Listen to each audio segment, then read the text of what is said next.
sākoties pavasarim ir jāsakārto gan darba vieta, gan motocikls. Par motocikliem es mazliet vēlāk jums pastāstīšu. Esam beidzot tikuši līdz tam motociklam. Drīz būs vasara. Mēneša beigās jau mums sola jau siltu laiku.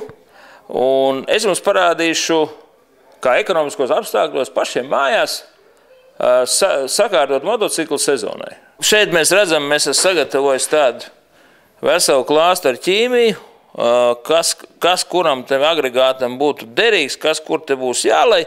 Par to mēs visu parunāsim un es jums visu apstāstīšu. Es esmu šeit sagatavojis divas eļļas. Viena ir sporta eļļa, viena ir pa ielu braucama.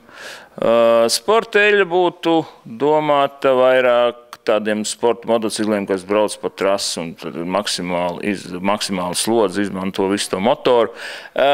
Šī eļļa, kas ir domāta ielas motocikliem, viņa ir tikpat laba, bet viņa ir lētāka. Vēl mums ir vajadzīgs eļļas filtrs. Mēs pienākam pie tās praktiskās lietas, tad kā to eļļu mainīt. Ja? Tad ir motocikli, kam šie aptecētāji ir jānoņem nost, un tad mēs tiekam pie motora un pie tās eļļas skrūves šeit apakšā. Šim konkrētajam modelim te ir griezums apakšā, un tā skrūve šeit viņa ir dabūnama. Ja? Šim motociklam ir eļļa nomainīta jau rudenī, tad ziemojas viņš ir siltā telpā, tāpēc akumulātors viņam nav ņemts nost, un viņš nav arī apstrādāts metāla virsmas un plasmas nav apstrādāts ar tādiem speciāliem vaskiem, jo siltā telpā tas nav vajadzīgs. Sāksim ar bremzēm. Kas mums ir jāpārbauda? Mums ir jāpārbauda, vai tie kluči nav nodeluši. Vai mums arī šie bremžu diski nav padiluši. Vēl mums ir jāskatās, kādā stāvoklī mums atrodas bremžeļa. Jo bremžeļai piemīt tāda lieta, ka viņi mēdz uzsūkt sevī ūdeni un arī strādājot bremžu cilindriem, ja, tad rodās šie gumijas putekļi un tie tur veido tādu iekšā tādu putru, kas tur trombējās ciet, viss tur aizķepējās. Tā kā mums būtu tā eļļa ik pa laikam jānomaina. Sāksim ar to, ka pārbaudīsim to bremžu šķidrumu. Kāds tad viņš mums šajā cilindrī tie būs. Ja? Tad būtu, ko mēs mājās tur jāuzmanās ir, ja mēs viņš redzēt, tas cilindrīts stāv slīp, ka tā stūra stāv taisni, lai tā eļļa neiztek ārā, jo tur ir diezgan daudz viņa piln tas rezervāriņš.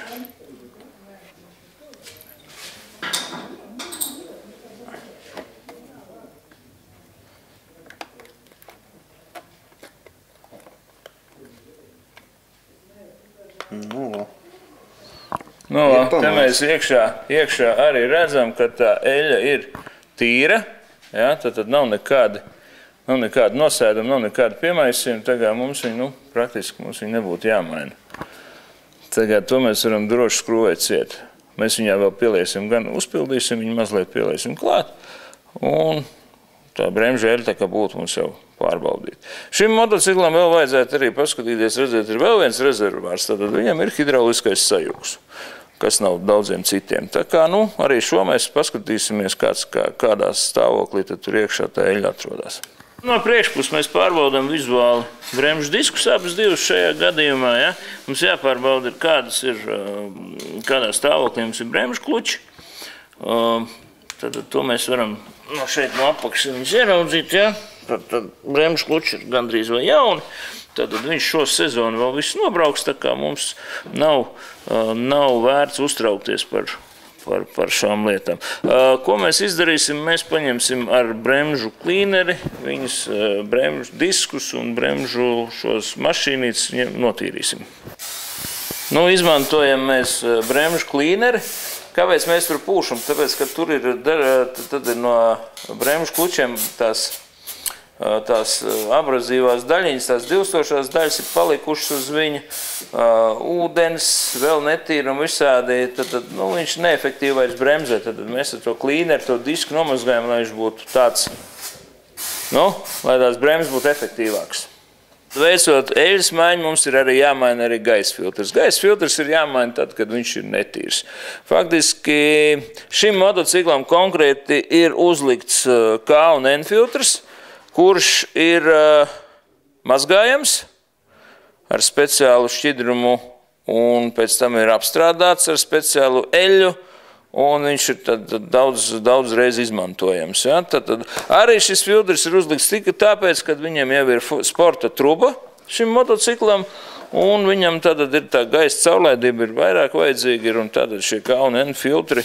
Nu, tie ir pie mums te Latvijā pieejamākie, ja? Tā šī firma, kura tad mums piegādā šos visādas filtrus, un nu, labi esam diezgan.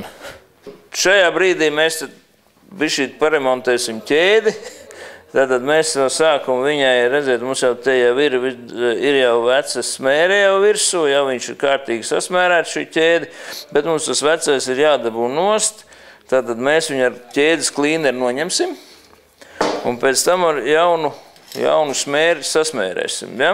Tātad, kas mums vēl ir svarīgi pie ķēdes, tātad spriegojums, ja? Tad ja mēs nezinām, kā un ko vajag, tad daudziem motocikliem šeit pat uz tā ķēžu sargi ir arī uzraksts, tādas uzlīmītas, cik tad jābūt novilktē tai ķēdē. Ja? Kas būtu jāievēro? Nu, jāievēro būtu tas, ka to ķēdi nevar eļļot no ārpus uz iekšpusi, un jāeļo šeit iekšpusē būs. Ja? Tad mēs šeit viņu pūtīsim. Nu, ķēdi mēs esam tagad smuki nomazgājuši, redz, ka viņi tagad ir spīdīgi un balta, ja? Redzim, man pirksts pat vairs nesmērē, bet viņa vēl ir ar to klīneri, nu, vēl ir tas klīneris viņai virsū, tā kā mums ir mazliet jānogaida, lai viņš arī nožūtu, tagad, lai viņi tad paliktu sausa, un tad mēs liksim šo ķēžu smēri virsū viņai, ja? Tā būs. Redz, tur ir iekšā, tur ir tas šķidrums un iekšā bumbiņi, tā kā pirms lietošanas viņi diezgan jāsakrāt ir, lai tur viss tie labumus tās ķēdes beigās arī nonāktu.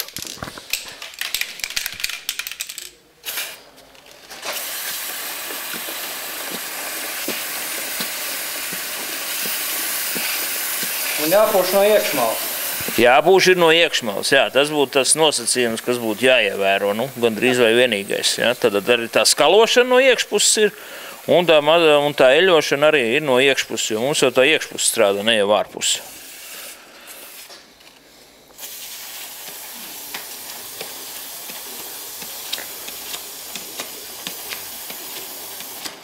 Nu, labi. Un braukt arī nevar uzreiz. Jā, jāļauj ir viņai, lai viņa mazliet tur ieēdās iekšā, lai viņa tur satek visās tajās šķirbiņās, tur tāda gumijas rullīša ir, lai viņš tur viss apņemās un nebūtu tā, ka, nu, braucam.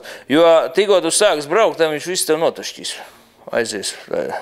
Tā viss tā eļa leks no tās ķēdes nost. Tā kā jāpagaida ir 5-6 minūti.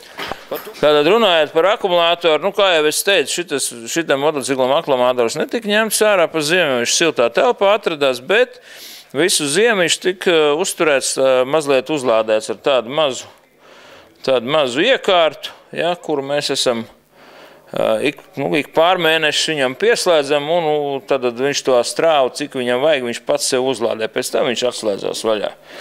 Ja, tad pieslēdz atstāja viņu uz kaut kādu diennakti, pēc tam viņš uzlādējās, un tad pavasarī ir tāda garantija, ka tas akumulators būs. Nu, pamēģināsim to motociklu piedarbināt, jo, kad tikai neesam beigt motociklu, mēs visu laiku čubinājuši.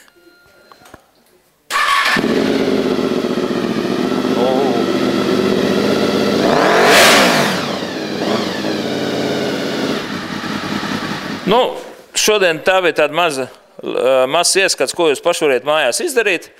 Tātad, nu, skatoties uz šo motociklu, tātad viņam viss jau bija kārtībā, ko jūs šim varējāt visu mājas apstākļos izdarīt. Varbūt jums ir kaut kāds vecāks vai tur ir kaut kāda nelaime notikusi, tad būtu jābrauc uz to servisu. Nu, atcerēsimies tikai vienu, kad tā servisa stundai motoservisā maksā no tiem 15 latiem līdz 20 latiem. Un, ja mēs varam mājās izdarīt, tad labi, ka būtu mājās, ja ne, tad, nu, brauciet, palīdzēsim uz darbnīcu.